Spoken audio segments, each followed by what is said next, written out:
Orff, 27 Dragons and a Snarkle. Story by Waterton. Art by Kulyk.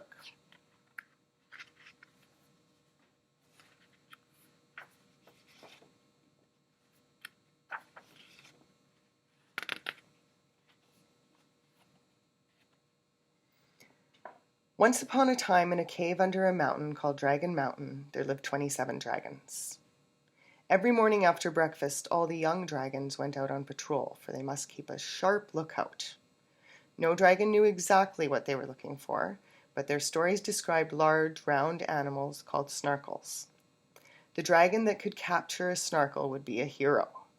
Higher and higher the dragons flew, until at last they were soaring splendidly over the very top of the mountain.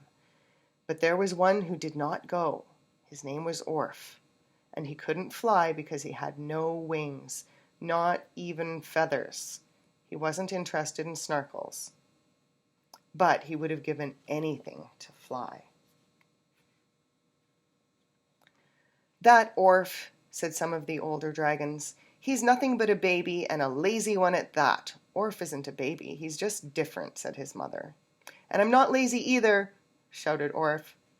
Orff was indeed different. While other dragons were fierce, with sharp claws, Orff's feet were soft and inclined to be flat. And while the others had keen eyesight, his eyes were a little weak. So Orff stayed near the cave, doing small chores like polishing doorknobs. Occasionally, to pass the time, he stood on a rock and practiced singing. This caused the old dragons to make faces and cover up their ears. As time went by, Orff's tail grew longer and his stomach began sagging badly. Then he found it easier to slide over the ground rather than walk. But even then, he sometimes tripped over his feet.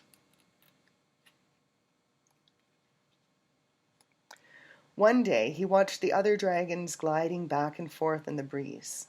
It was too hot to do anything, so Orff stretched out in the shade of a rock, and soon he fell asleep. He dreamed he was flying on great wings, up, over and beyond Dragon Mountain. Suddenly he noticed that he had flown farther than all the other dragons. He had come to a shining blue lake. It was more beautiful than a dragon's wings, wider than a mountain, and deeper than the sky. When he woke up, he cried, "I must find that lake!" Orff climbed up on the rock and he stood on his tiptoes. He flapped his arms and he leaned out as far as he could. "Au revoir!" he shouted. Then he jumped. Just for a second, it seemed as if he was about to float through the air, but alas, suddenly Orff plopped to the ground. Just then there was a great flapping of wings and a gust of hot air. The young dragons were returning from patrol. Laughing and joking and whacking each other on the back, they told the old dragons all about the morning's flight. "I dreamed I was flying," said Orff, picking himself up, but nobody paid any attention to him. Orff was thinking hard. Suddenly he made up his mind. He went to see his mother. "I dreamed about a shining blue lake beyond the mountain," he told her. "I must go and find it." His mother looked worried. "How can you do that?" she asked. "You can't fly." "There's more ways to get over the mountain," he said. "I'll climb over it." Seeing he was determined to go, she gave him a big goodbye hug and a peanut butter sandwich and a shawl.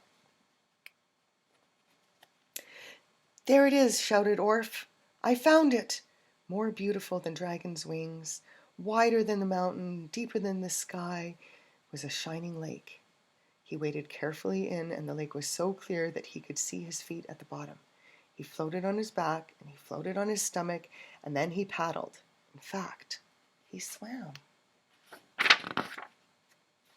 Then he saw some little fish hiding among the weeds. There were spotted fish, striped fish, and fish that glowed like little lights. "Why are you huddled here like this?" asked Orff. "Because of the snarkles," answered the fish. "Already they've eaten many of us. It's scary." "Oh no, I've heard of snarkles," thought Orff. Just then a shadow passed over them. "What's that?" quavered Orff, hoping it wasn't a snarkle. "It's a snarkle!" cried the fish, and they darted away, but it was too late. The dreaded creature was after them. What should I do? wondered Orff. He couldn't swim very well yet. How could he help? Suddenly he had an idea. This was his chance to show he wasn't afraid. Raising himself to his full size, he yelled, "I am a fierce dragon! Arr!" The snarkle turned over in fright and then quickly darted away, and it was never seen again.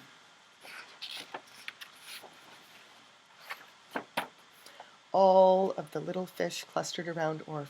"How brave you are! What is your name?" "My name is Orff," he explained, "and I come from Dragon Mountain. I'm a dragon, I think. But dragons don't have splendid flippers like yours. You're a magnificent sea creature." "Am I?" exclaimed Orff. Suddenly Orff didn't care any more that he had no wings. "Stay here with us," pleaded the fish. "Be our friend."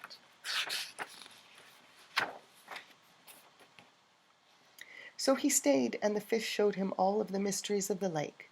Orff became a mighty swimmer, and sometimes he swam near the surface, and sometimes he swam deep under the water. But his favorite thing of all was floating around on his back on moonlit nights, singing softly to himself. And though all dragons are gone now from Dragon Mountain, there are some people who say a strange and wonderful creature still lives in the middle of the shining lake. They claim to have seen it sometimes when the moon was full. The end.